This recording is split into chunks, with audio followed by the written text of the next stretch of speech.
ಮೇಕೆದಾಟು ಯೋಜನೆ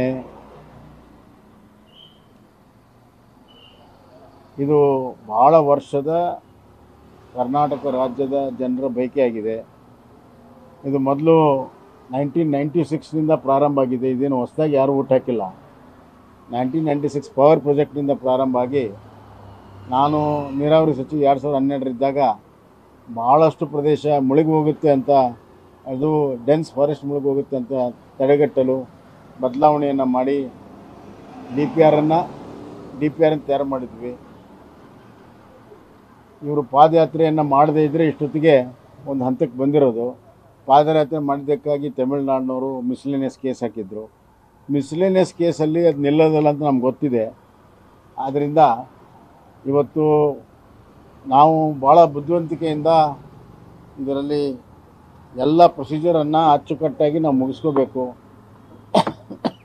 ಯಾಕಂದರೆ ಈಗ ನಡೆಯುವಂಥ ಪ್ರೊಸೀಜರಲ್ಲಿ ಹೆಚ್ಚು ಕಮ್ಮಿ ಆದರೆ ಮತ್ತೆ ಅವ್ರಿಗೆ ಕೋರ್ಟ್ಗೆ ಹೋಗೋ ಅವಕಾಶ ಇದೆ, ಅವ್ರು ಹೋಗ್ತಾರೆ. ಆ ಹಿನ್ನೆಲೆಯಲ್ಲಿ ನಾನು ಕೇಂದ್ರ ಸರ್ಕಾರಕ್ಕೆ ಮನವಿ ಮಾಡ್ತೀನಿ. ಇದನ್ನು CWCಯಲ್ಲಿ ಅಪ್ರೂವ್ ಮಾಡಬೇಕಾದ್ರೆ ತಾವು CWMAದಲ್ಲಿ ಅದನ್ನು ಅಪ್ರೂವ್ ಮಾಡಬೇಕಾಗತ್ತೆ. ಅದು ಎಲ್ಲಿಗೆ ನಿಂತು ಹೋಗಿತ್ತೋ ಅಲ್ಲಿಂದ ಪ್ರಕ್ರಿಯೆಯನ್ನು ಪ್ರಾರಂಭ ಮಾಡಬೇಕನ್ನುವಂಥ ಮನವಿಯನ್ನು ಮಾಡ್ತೇನೆ. ರಾಜ್ಯ ಸರ್ಕಾರ ಕೇಂದ್ರದ ಜೊತೆಗೆ ವಿಶ್ವಾಸದಲ್ಲಿ, ಸೌಹಾರ್ದತೆಯಲ್ಲಿ ಇದೊಂದು ಮಹತ್ವದ ಯೋಜನೆಗೆ ಅನುಮತಿಯನ್ನು ಪಡ್ಕೊಂಡ್ರೆ ಮುಂದೆ ಲೀಗಲ್ ಬ್ಯಾಟ್ಲಲ್ಲೂ ಕೂಡ ನಮ್ಗೆ ಅನುಕೂಲ ಆಗುತ್ತೆ. ಇದರಲ್ಲಿ ರಾಜಕೀಯ ಬೆರೆಸೋದಾಗಲಿ ಅಥವಾ ರಾಜಕೀಯ ಪ್ರತಿಷ್ಠೆ ಮಾಡಿದರೆ ಖಂಡಿತ ರಾಜ್ಯದ ಹಿತಾಸಕ್ತಿಗೆ ಧಕ್ಕೆ ಆಗ್ತದೆ.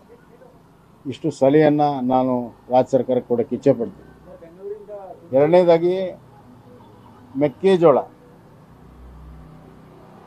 ಕರ್ನಾಟಕದ ಬಹುತೇಕವಾಗಿ ಎಲ್ಲ ಜಿಲ್ಲೆಗಳಲ್ಲಿ ಮೆಕ್ಕೆಜೋಳ ಬೆಳೀತದೆ. ಸುಮಾರು 18-19 ಜಿಲ್ಲೆಗಳಲ್ಲಿ ಮೆಕ್ಕೆಜೋಳ ಬೆಳೀತದೆ. ಕಳೆದ ವರ್ಷ 15 ಲಕ್ಷ ಹೆಕ್ಟೇರ್ ಪ್ರದೇಶದಲ್ಲಿ 15 ಲಕ್ಷ ಹೆಕ್ಟೇರ್ ಪ್ರದೇಶದಲ್ಲಿ 54 ಲಕ್ಷ ಮೆಟ್ರಿಕ್ ಟನ್ ಬೆಳೆದಿದ್ರು. ಈ ವರ್ಷ 17 ಲಕ್ಷ ಹೆಕ್ಟೇರ್ ಪ್ರದೇಶದಲ್ಲಿ 54 ಲಕ್ಷ ಮೆಟ್ರಿಕ್ ಟನ್ಸ್ ಆಗ್ಬೋದು ಅನ್ನುವಂಥ ಅಂದಾಜು ಮಾಡಲಾಗಿದೆ. ಅಂದರೆ ಸುಮಾರು 2-2.5 ಲಕ್ಷದಲ್ಲಿ ಈಗಾಗಲೇ ಬೆಳೆ ನಾಶ ಆಗಿದೆ.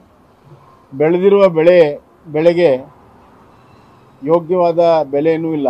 ಕಳೆದ ವರ್ಷ 2,000 ಮೇಲೆ ಇತ್ತು. ಆದರೆ ಈ ವರ್ಷ ಬೆಳೆದಿರುವ ಬೆಳೆಗೆ ಕುಸಿದೋಗಿದೆ. 1,400, 1,500, 1,600 ಆಗಿದೆ. ಹೀಗಾಗಿ ರೈತರು ಸಂಕಷ್ಟದಲ್ಲಿ ಸಿಕ್ಕಾಕೊಂಡಿದ್ದಾರೆ. ಇದು ವ್ಯಾಪಕವಾಗಿ ಬೆಳೆದಿರುವ ಅತಿ ಹೆಚ್ಚು ರೈತರ ಒಂದು ಬದುಕಿನ ಪ್ರಶ್ನೆ ಇದೆ. ಕಬ್ಬು 4-5 ಜಿಲ್ಲೆಗೆ ಸೀಮಿತ ಇದ್ದರೆ ಇದು 6-7 ಜಿಲ್ಲೆಗೆ ಸೀಮಿತ ಇದ್ದರೆ ಇದು 19-20 ಜಿಲ್ಲೆಗೆ ಸೀಮಿತ ಇದೆ. ಉತ್ತರ ಕರ್ನಾಟಕ, ಮಧ್ಯ ಕರ್ನಾಟಕ, ದಕ್ಷಿಣ ಕರ್ನಾಟಕ. ಆದ್ದರಿಂದ ಈಗಾಗಲೇ MSPನ ಕೇಂದ್ರ ಸರ್ಕಾರ ಏನು ಮಾಡಿದೆ 2,400, ಅದಕ್ಕಿಂತ ಹೆಚ್ಚಿಗೆ ರೈತರ ಬೇಡಿಕೆ ಇದೆ. ಇದನ್ನು ಖರೀದಿಯನ್ನು ಪ್ರಾರಂಭ ಮಾಡಬೇಕು. ರಾಜ್ಯ ಸರ್ಕಾರ ಅಧಿಕಾರಿಗಳು ಹೇಳೋದು ಕೇಂದ್ರಕ್ಕೆ ನಾವು ಕಳಿಸ್ತೀವಿ ವರದಿ ಅಂತ, ಅದು ಏನು ಅವಶ್ಯಕತೆ ಇಲ್ಲ. ರಾಜ್ಯ ಸರ್ಕಾರ ಖರೀದಿ ಮಾಡಿದರೆ ಕೇಂದ್ರ ಎಂದೂ ಬೇಡ ಅನ್ನೋದಿಲ್ಲ. ಹಿಂದೆ ಹಲವಾರು ಉದಾಹರಣೆಗಳಿದ್ದಾವೆ. ನಾವೇ ಪ್ರಾರಂಭ ಮಾಡಿ ಆಮೇಲೆ ವರದಿಯನ್ನು ಕಳಿಸಿ, ಇದು ನಾನ್ ಪೆರಿಷಬಲ್ ಗುಡ್ಸ್, ಇದು ಮೆಕ್ಕೆಜೋಳ, ಇದನ್ನು ಇಟ್ಟು ಮಾರಬಹುದು ಮತ್ತು ರೇಟ್ ಬಂದಾಗ ಮಾರಿ ರಾಜ್ಯ ಸರ್ಕಾರ ತನ್ನ ಹಣವನ್ನು ತುಂಬ್ಕೋಬೋದು. ವ್ಯತ್ಯಾಸ ಆದರೆ ಅದು ಕೇಂದ್ರ ಸರ್ಕಾರ ಅದಕ್ಕೆ ಕೊಡ್ತದೆ. ಆದ್ದರಿಂದ ತಡ ಮಾಡದೇ ರೈತರು ಬೀದಿಗಿಳಿದು ಹೋರಾಟ ಮಾಡೋದಕ್ಕೆ ಅವಕಾಶ ಕೊಡದೆ ಈಗಾಗಲೇ ರೈತರು ಎಲ್ಲ ಕಡೆ ಒತ್ತಾಯ ಮಾಡ್ತಾ ಇದ್ದಾರೆ. ಕೂಡಲೇ ಮೆಕ್ಕೆಜೋಳ ಖರೀದಿಯನ್ನು ಮಾಡಬೇಕು, ರೈತರ ಪರವಾಗಿ ನಿಲ್ಲಬೇಕು. ಇದುವರೆಗೂ ನಡೆದು ಬಂದ ದಾರಿ ರಾಜ್ಯ ಸರ್ಕಾರದ್ದು ರೈತ ವಿರೋಧಿ ಧೋರಣೆ ಇದೆ, ಅದನ್ನು ಕೈ ಬಿಡಬೇಕು ಅಂತ ಹೇಳಿ ನಾನು ಆಗ್ರಹ ಮಾಡ್ತೀನಿ.